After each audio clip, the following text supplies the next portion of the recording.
Mob lynching की अगर बात की जाए तो हाल ही में महाराष्ट्र में भी इस कदर की घटनाएं हुई थी। आप सरकारों के रोल के बारे में क्या कहते हैं, क्योंकि उससे कहा ही मॉब लिंचिंग जाता है, यानी एक भीड़ बिल्कुल अज्ञानतावश या किसी अन्य कारण से या किसी के उकसाने पर एक व्यक्ति को इतना पीटती है कि उसकी हत्या हो जाती है। आपका एज ए चीफ मिनिस्टर इस पर क्या टेक है और आप इसे रोकने के लिए क्या करेंगे? देखिए, मॉब लिंचिंग ये मैं ऐसा मानता हूं कि बहुत ही खराब और बहुत ही जिसका हम लोग कड़े से कड़े शब्दों में जिसकी निंदा करें, इस प्रकार की ये बात है। किसी भी परिस्थिति में मॉब लिंचिंग का समर्थन नहीं किया जा सकता।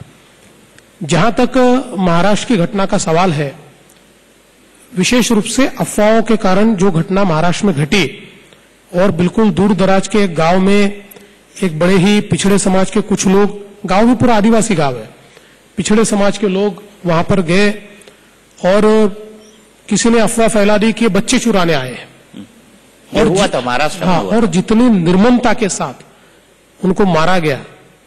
मैं तो ऐसा कहता हूं कि कभी कभी जानवर से भी ज्यादा व्यक्ति बदतर इस प्रकार का व्यवहार करता है। ऐसा व्यवहार वहां पर हुआ और हमने इसके बाद कई कड़े कदम उठाए।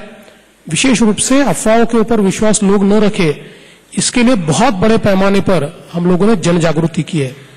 मूल रूप से सोशल मीडिया के एक ऐसे फेज में हम लोग हैं जहां अभिव्यक्ति का स्वातंत्र्य तो होना ही चाहिए, इसके बारे में किसी का कोई डाउट नहीं है, लेकिन उसका मिसयूज किस प्रकार से हम रोके, एज ए सोसाइटी हम लोग अभी ये समझ नहीं पा रहे। और इसके कारण हम चाहे जितने झूठ, चाहे जितनी बरगलाने वाली बातें ये सोशल मीडिया से लोगों तक पहुंचा सकते हैं और कई बार लोग उसके ऊपर विश्वास रख के अलग अलग प्रकार से आंदोलित होते हैं। तो कहीं ना कहीं नेशनली हमको ये विचार करना पड़ेगा, समाज के रूप में इसके ऊपर हम कैसे अंकुश करें। चूंकि ये नया और इमर्जिंग फील्ड है, तो इसके जो वैल्यूज है, इसके जो तत्व है, ये हम लोग तैयार नहीं कर पाए। समाज को भी इसके तत्व तैयार करने पड़ेंगे और देश को भी इसके तत्व तैयार करने पड़ेंगे। हम लोग इस प्रकार से किसी भी व्यक्ति को या व्यक्ति के समूह को कानून हाथ में लेने की इजाजत नहीं दे सकते और उसके साथ साथ इस प्रकार से अफवाह फैलाकर देश में अराजकता तैयार हो, इसके ऊपर भी हम लोग, मुझे ऐसा लगता है कि कड़ी कार्रवाई हमने करनी चाहिए। विपक्षी लोग कहते हैं कि जानबूझकर ऐसा हो रहा है और उसका कारण वो ये बताते हैं कि जो डिस्कशन है या देश का डिस्कोर्स है वो बदल जाए, इसके लिए बीजेपी के कुछ समर्थित गुट ही इसको कराते हैं। इस पर आपकी क्या प्रतिक्रिया है? नहीं, देखिए, मूल रूप से विपक्ष के पास आज मुद्दे नहीं बचे।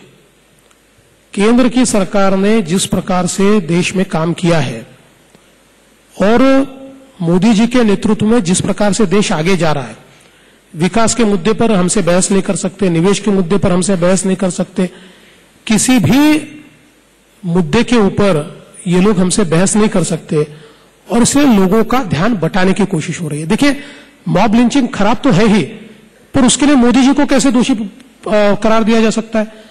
अरे भाई, ये तो राज्यों का काम है। अगर पश्चिम बंगाल में होता है तो उसके लिए कौन जिम्मेदार होगा? मोदी जी होंगे। अगर उड़ीसा में होता है, कौन जिम्मेदार होगा? मोदी जी होंगे।